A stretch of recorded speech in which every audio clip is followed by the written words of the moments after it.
Welcome to Jas simple cooking. இன்றைக்கி நம்ம ஒரு சூப்பரான மட்டன் ரோஸ்ட் ரெசிபி தான் பார்க்க போகிறோம். வாங்க எப்படி செய்கிறதுன்னு பார்க்கலாம். இது பண்ணுறதுக்காக நான் இங்கே அரை கிலோ மட்டன் எடுத்து வச்சுருக்கேன். இப்போ நாம் இதை வேக வச்சிடலாம். அதுக்காக நான் இங்கே ஒரு குக்கருக்கு இந்த மட்டனை மாற்றிக்கிறேன். அதுக்கப்புறமா இப்போ இதில் 150 கிராம் அளவுக்கு சின்ன வெங்காயத்தை நான் கட் பண்ணி சேர்த்துருக்கேன். சின்ன வெங்காயத்துக்கு பதிலாக நீங்கள் பெரிய வெங்காயம் கூட சேர்த்துக்கலாம். சேர்த்துட்டு இப்போ இதில் 1 டேபிள் ஸ்பூன் அளவுக்கு இஞ்சி பூண்டு விழுது, அரை டீஸ்பூன் மஞ்சள் தூள், 1 டீஸ்பூன் வத்தல் தூள், அதுக்கப்புறமா தேவைக்கேற்ப உப்பு சேர்த்துட்டு இப்போ இதில் 1 கப் அளவுக்கு தண்ணி சேர்த்துக்கலாம். அதுக்கப்புறமா இப்போ இதெல்லாம் நல்லா மிக்ஸ் பண்ணி விட்டுக்கலாம். இப்போது எல்லாம் சேர்த்து நல்லா மிக்ஸ் பண்ணி விட்டதுக்கப்புறமா இப்போது குக்கரை மூடிட்டு வெயிட் வச்சிடலாம். ஃபஸ்ட்டு விசில் ஹை ஃப்ளேமில் வச்சுக்கோங்க. அதுக்கப்புறமா ஃப்ளேமை சிம்மில் வச்சுட்டு ஒரு 3லேருந்து 4 விசில் வச்சுக்கலாம். உங்களுக்கு மட்டன் வேகிறதுக்கு எவ்வளோ விசில் வேணுமோ அந்தளவுக்கு நீங்கள் வச்சுக்கோங்க.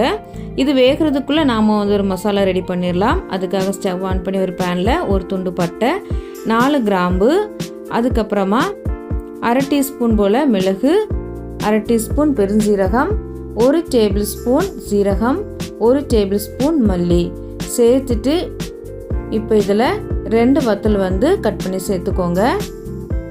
இப்போது இதெல்லாம் சேர்த்துட்டு லோ ஃப்ளேமில் இது நல்லா வறுத்துடலாம். இப்போ இது நல்லா வறுபட்டுடுச்சு. இப்போ நாம் ஸ்டவ்வை ஆஃப் பண்ணிவிட்டு இது நல்லா ஆறுனதுக்கப்புறமா இது கொஞ்சம் கொரகொரப்பாக அரைச்சி எடுத்துடலாம். ரொம்பவும் கொரகொரப்பாக அரைக்க வேண்டாம். பாருங்கள், இந்த அளவுக்கு அரைச்சி எடுத்துக்கோங்க. இப்போ இது சைடில் இருக்கட்டும். இப்போ குக்கரில் உள்ள ப்ரெஷர்லாம் போனதுக்கப்புறமா இப்போ நாம் இது ஓப்பன் பண்ணி பார்த்துடலாம். நான் மொத்தம் 5 விசில் வச்சுருந்தேன்.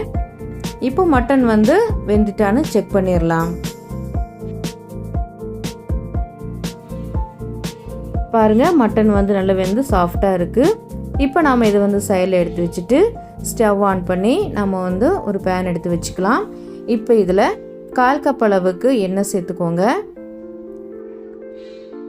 எண்ணெய் சூடானதும் இப்போ இதில் 3 சின்ன சைஸ் அளவுக்கு, அதாவது 150 கிராம் அளவுக்கு பெரிய வெங்காயத்தை நீளவாக்கில் கட் பண்ணி சேர்த்துக்கலாம். அதுக்கப்புறமா ஒரு தண்டு கருவேப்பிலை சேர்த்துட்டு இப்போ இது நல்லா வதக்கிடலாம்.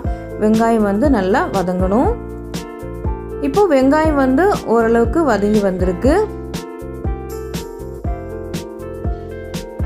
இப்போ நாம் இதில் 1 டீஸ்பூன் அளவுக்கு இஞ்சி பூண்டு விழுது சேர்த்துக்கலாம். சேர்த்துட்டு இஞ்சி பூண்டோட பச்சை வாசனை போகிற வரைக்கும் நாம் இது நல்லா வதக்கிக்கலாம். இஞ்சி பூண்டோட பச்சை வாசனை போனதுக்கப்புறமா இப்போ நாம் இதில் 1/4 டீஸ்பூன் மஞ்சள் தூள், 1 டீஸ்பூன் வத்தல் தூள், அதுக்கப்புறமா 2 டீஸ்பூன் மிளகுத்தூள் சேர்த்துட்டு இப்போ இதில் நம்ம ஏற்கனவே வறுத்து பொடி பண்ணி வச்சுருந்த மசாலாலேருந்து 1 டேபிள் ஸ்பூன் அளவுக்கு இப்போ சேர்த்துக்கலாம். சேர்த்துட்டு இப்போ இது நல்லா மிக்ஸ் பண்ணி விட்டுக்கோங்க. இப்போது எல்லாம் சேர்த்து நல்லா மிக்ஸ் பண்ணி விட்டாச்சு. இப்போ நம்ம இதில் நம்ம ஏற்கனவே வேக வச்சு எடுத்து வச்சுருக்கிற மட்டனை இப்போ இதில் சேர்த்துடலாம். சேர்த்துட்டு ஃப்ளேமை மீடியம் டு ஹை வச்சு இது நல்லா வத்த வச்சுக்கலாம்.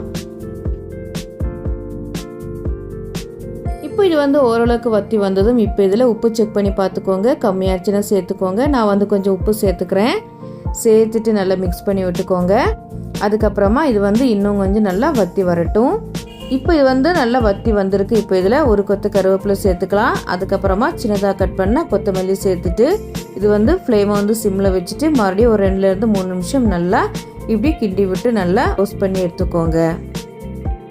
அதுக்கப்புறமா இப்போ இதில் அரை டீஸ்பூன் அளவுக்கு கரம் மசாலா சேர்த்துட்டு நல்லா மிக்ஸ் பண்ணி விட்டுட்டு நாம் ஸ்டவ்வை ஆஃப் பண்ணிடலாம். அவ்வளோதான், நம்ம சூப்பரான மட்டன் ரோஸ்ட் ரெடி ஆயிடுச்சு. இது சாதம், சப்பாத்தி, ஆப்பம், நான், பரோட்டா கூட எல்லாம் வச்சு சாப்பிட்றதுக்கு ரொம்ப சூப்பராக இருக்கும். டேஸ்ட்டு ரொம்ப நல்லாயிருக்கும். நீங்களும் வீட்டில் செஞ்சு பாருங்கள். இந்த வீடியோ உங்களுக்கு பிடிச்சிருந்துச்சின்னா லைக் பண்ணுங்கள், ஷேர் பண்ணுங்கள். மறக்காமல் ஜாஸ் சிம்பிள் குக்கிங் சேனலுக்கு சப்ஸ்கிரைப் பண்ணுங்கள். தேங்க்ஸ் ஃபார் வாட்சிங்.